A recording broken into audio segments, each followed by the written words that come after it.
Hello, everybody. How you doing? Welcome to the big show. My name is Mickey. This is Mickey in the Middle, the quintessential show for Middle Americans, where all Middle Americans are welcome. Doesn't matter where you've been, where you're going, what you're doing right now. It just matters that you're here.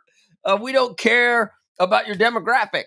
The demographic is the least important thing, unless, of course, you're a motorcycle rider, because motorcycle riders are much cooler than everybody else. So my daughter and I went for a motorcycle ride today. It was great motorcycle ride, and we went to go buy her a motorcycle.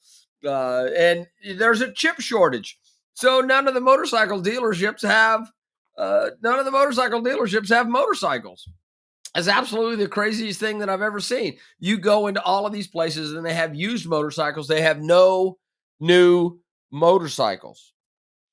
Something is broken in the world when you can't get a Ford F-150 and when you can't get a motorcycle. And we're not even talking fancy motorcycles. We're not talking Harley Davidsons or Gold Wings or all of these other huge motorcycles. We're talking about a standard Honda 500cc engine for my kid to ride around. And she's probably going to end up on a Rebel because she is a little bit of a rebel. But we did have a great day out there. So without further ado, we're going to talk about what's going on in the world today. And we're going to get to that in just a second, right after we talk about the Chat Olympics. So you'll have to excuse me. I just got done watching Miss Marvel, MS Marvel, with my daughter. We watched the last 3 or 4 episodes of that, and it's I don't know. Anyway, we just watched it, and then they had a big reveal at the end, and I was like, "Wow, that doesn't even make sense."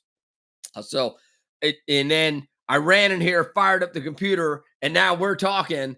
So yeah, so we got that going for us. So hey, Carolyn Greg's Ledger, congratulations. Finger on the button one more time, paid off. So that's Carolyn Gold Medal, Greg Ledger coming in with a gold medal tonight. And then Darla Joe Stewart Bennett.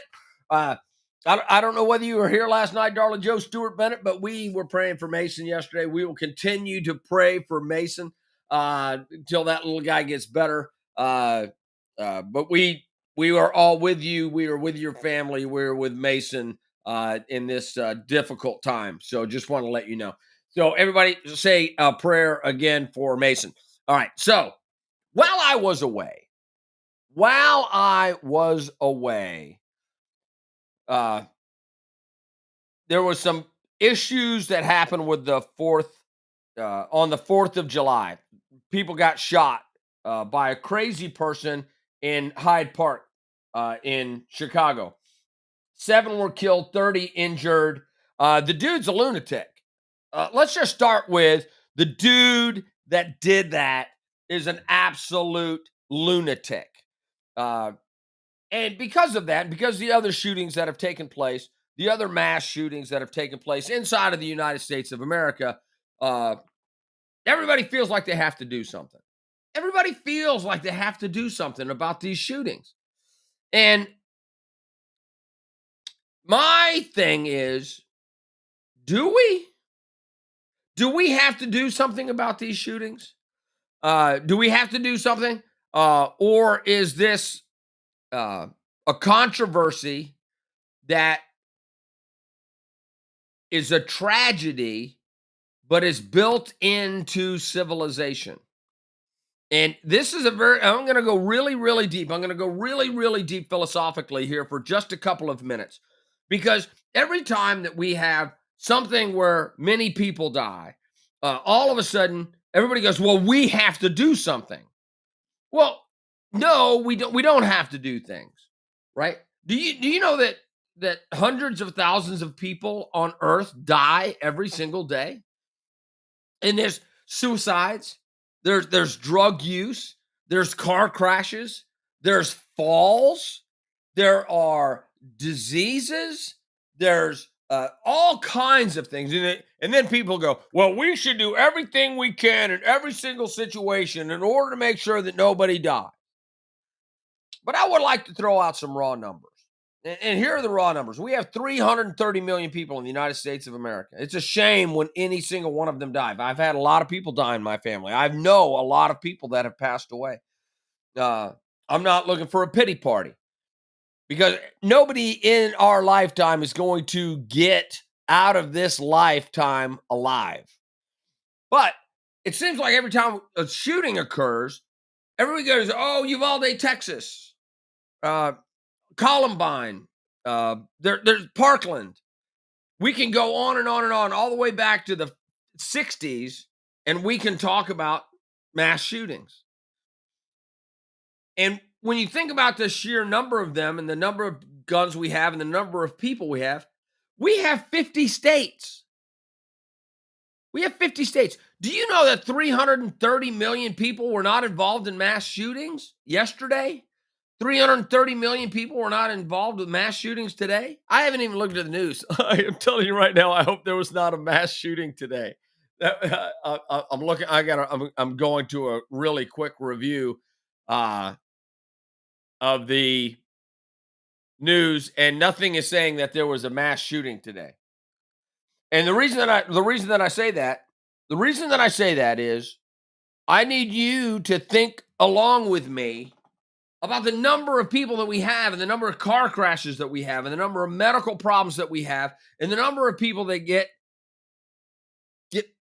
killed due to an impossible standard by which we're all trying to live. And the reason I bring this up is because it seems like the government has lost their mind.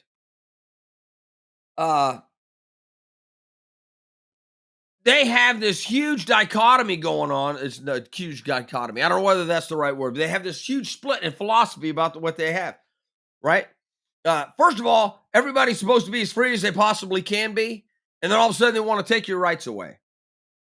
Do you know that they're not even chasing criminals in Chicago anymore? You're no longer allowed to chase criminals in a car chase or on foot in Chicago. And many other places are going to this. And they're saying because it's discriminatory. And I say it is discriminatory. Here's the deal is only fast people that can run are allowed to get away from the cops. I'm an old person. I can't run very fast.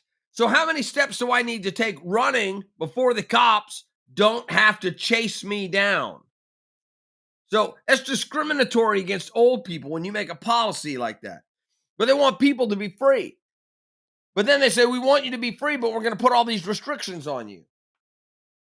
You're not allowed to go in it's New York, California, Washington, DC, New Jersey, Oregon. All of these people who want to take your guns away, but want to give you all the drugs that you can possibly take. It's okay to be homeless in these places. It's okay to have no responsibility in these places. It's okay to steal in all of these places. You know, in California, they got some stupid rule like you can steal up to $900, $950 in California with no repercussions.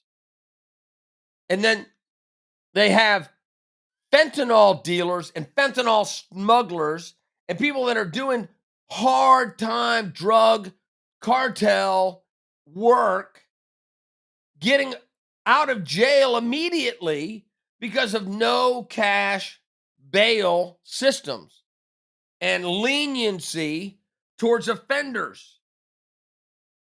The world is really losing their mind. And all of a sudden, then how many people are overdosing because of fentanyl in our country?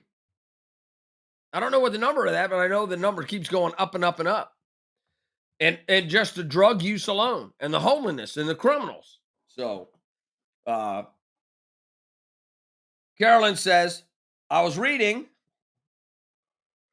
a tidbit about this lady who couldn't get a restraining order against her husband. Less than 2 weeks, he came and murdered her, kids, and himself. Murder-suicide. Can't remember when it was. A little off topic. No, Carolyn, it's not off topic.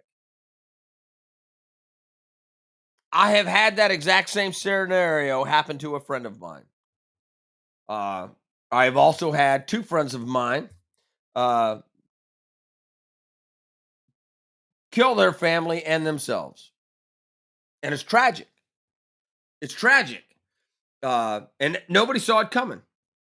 Nobody knew that both of these people were capable of not only killing themselves, but killing their family members. And then who gets blamed for that? Guns get blamed for that. And I blame crazy people for that.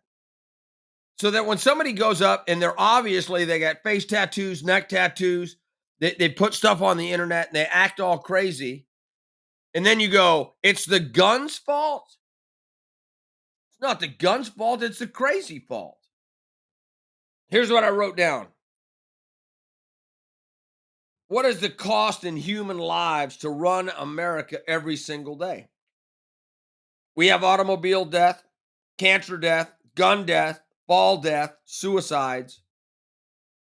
And now we're only counting gun deaths. The simple fact of the matter is we have a lot of different things going on all the time in America. And the fact that so few people are killed in these situations is actually amazing. It's like airline travel. It used to be that if you got on an airline back in the early 1900s, the chances of it crashing were pretty doggone high. But now we can go to the airport and we're still taking airplanes. We've made flying safer. And what are we doing in the gun situation? The gun situation, we're not making it safer. We're not making it safer, but the numbers have gone down year over year over year over year because we have a more educated population. And as we get better at airlines and as we get better as gun owners, then we can continue to reduce those numbers. But we also have to be able to act on those numbers and understand that those numbers are very, very rare. I can't remember the last time that we had a murder in Cabot, Arkansas, or in Searcy, or in Beebe, or in Austin, or in Ward. And we have murders here in Arkansas. But for the number of people that we have killed by cars versus the number of people that we have killed by guns in Arkansas, it's not even close. It's not even close. The number of people that fall off of things and go to the emergency room and are declared dead is way, way higher than deaths by gun, especially inside of a mass shooter situation. Now, we're not talking about suicides. We're not talking about crime. We're talking about mass shooting situations. And I don't want to talk about the situation that we have all over the country. I just want to talk where I am in particular, because I own guns. All of my neighbors own guns. We don't have a lot of gun crime right here where I live. You want to know why? Because everybody has guns, and everybody knows if you bring a knife to a gunfight, you're probably going to lose. If you're going to try to rob somebody, and if you break into a house around here, chances are the owners are going to have guns if they're home. I know it's a weird way of looking at this. I know that it's a weird way of looking at this. But the simple fact of the matter is we have 330 million people in the United States of America. And yes, we have some people that die in mass shootings, but let's clear that up. What is a mass shooting? I think it's that crazy son of a bitch in Hyde Park that just goes not to kill people that they know, like gang shootings. If one gang goes and shoots another gang, and they know that have tension because of that, and 4 people get killed or that, or 2 people get killed, 3 people get killed, that's in the criminal realm. We're talking unexpected mass casualty due to guns is extremely rare in America. And I'm not saying that we don't advocate for gun safety. I'm not saying that we don't have the ability to take guns away from crazy people.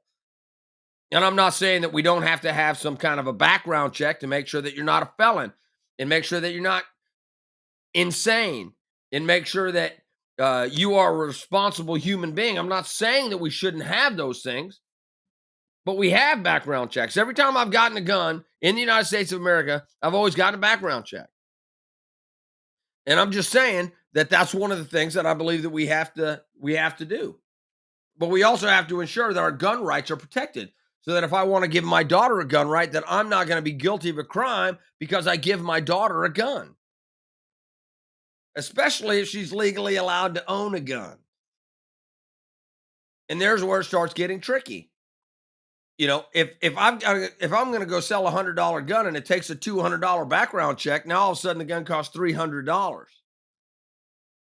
And that's ridiculous.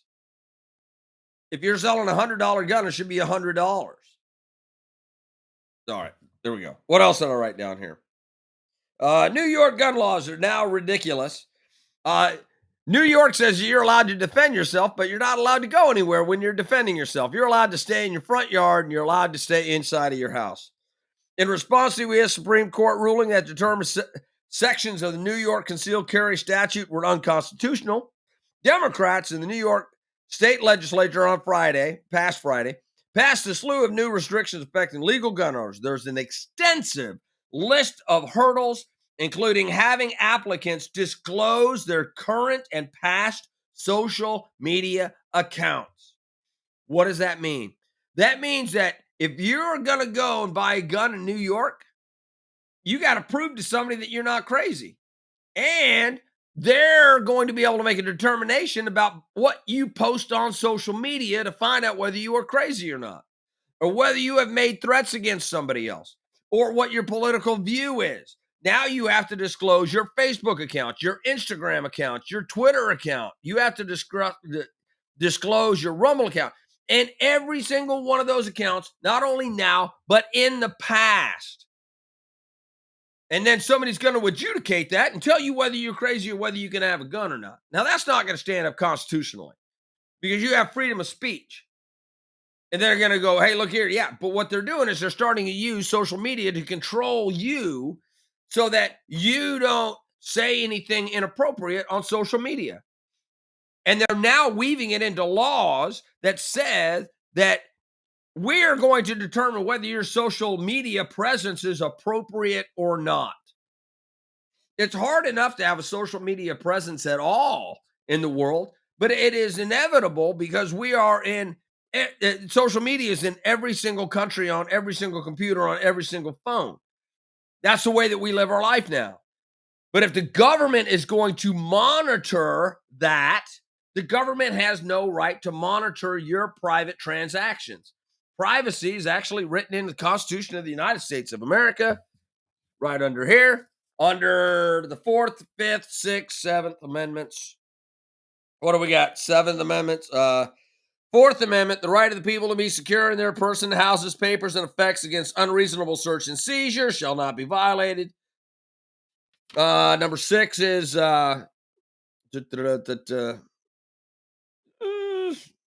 anyway, I'm not going to go look all that up. But that's the whole number one thing, right? The government cannot be searching your stuff. And they're going to say that holding a gun in New York, they're going to be able to look at all of your posts, and you got to give them permission to do that. So now the government is saying that we're going to monitor you and determine whether you can hold a license. What if they do that with a driver's license? What if they do that with a hunting license? Why is it just gun license? Why is it concealed carry? I don't think it's going to stand up in court, but these people are trying to try that. It's absolutely crazy. Social media, they're going after it, right?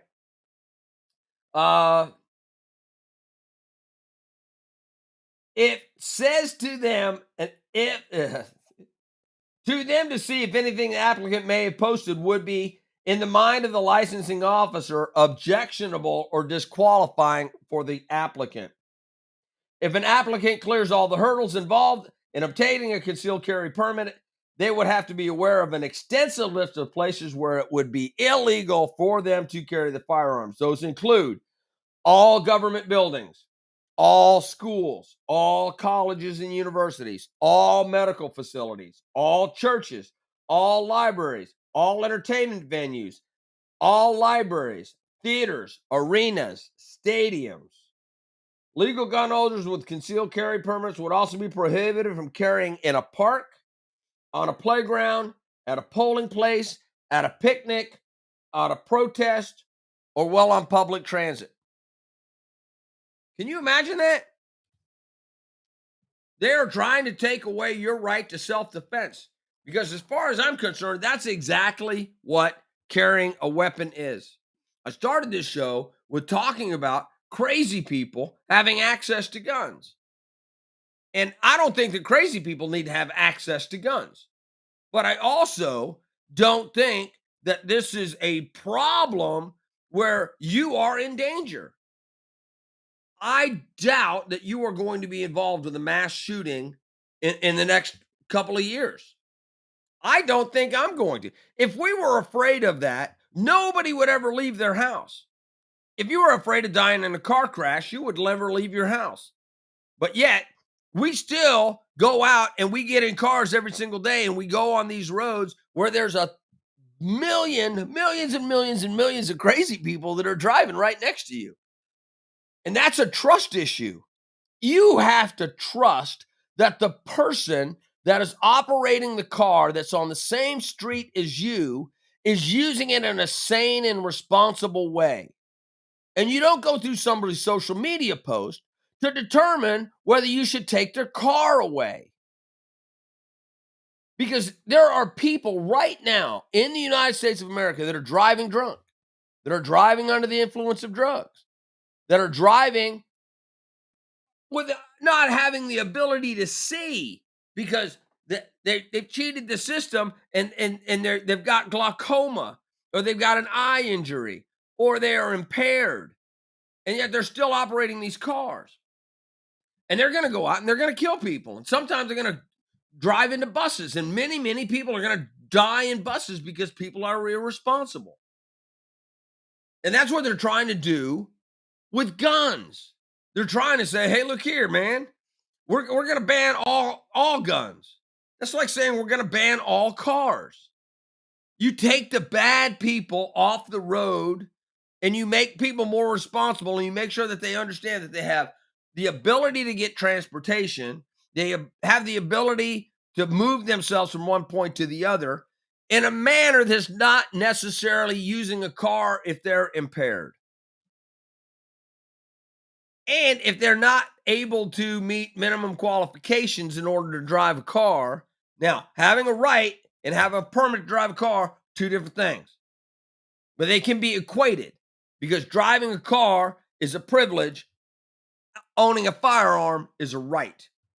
I'm just saying that if you think about that in similar terms, you can get to the point where cars and guns are alike and that irresponsible people have cars and irresponsible people have guns.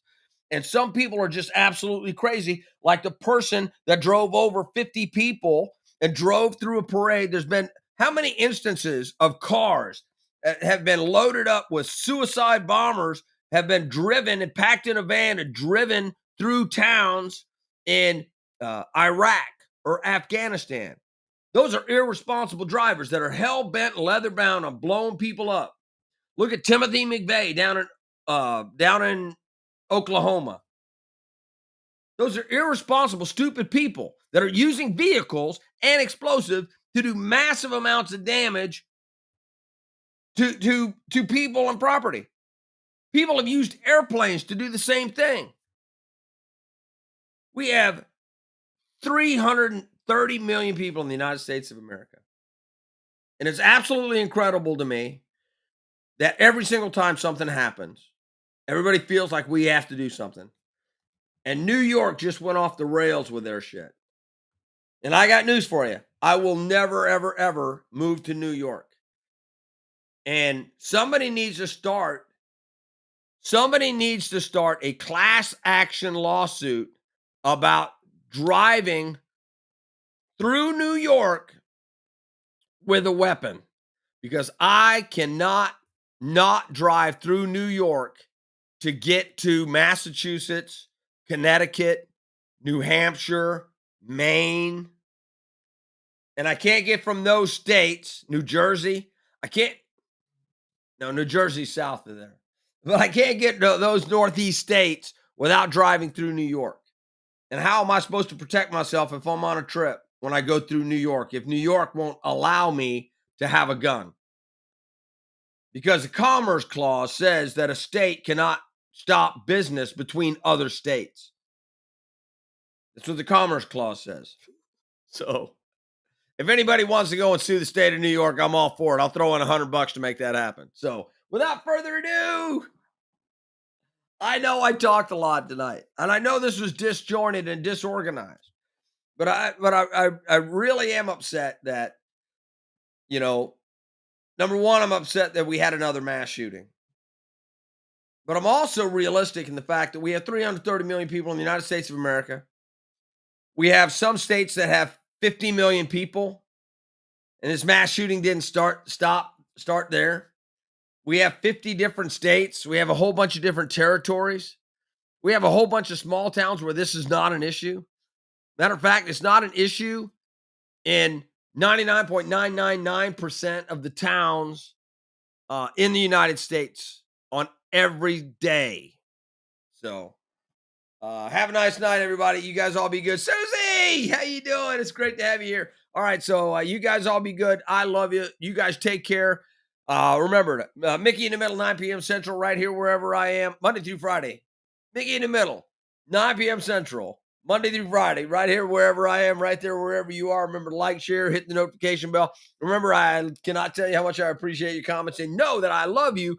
And I'm so glad that we get to spend this time together. So right now, I'm going to go and watch some TV with my daughter, which I very rarely do, but I'm going to go do it on this one. So without further ado, you guys have a great night. And remember, good night, small one. I love you. See ya.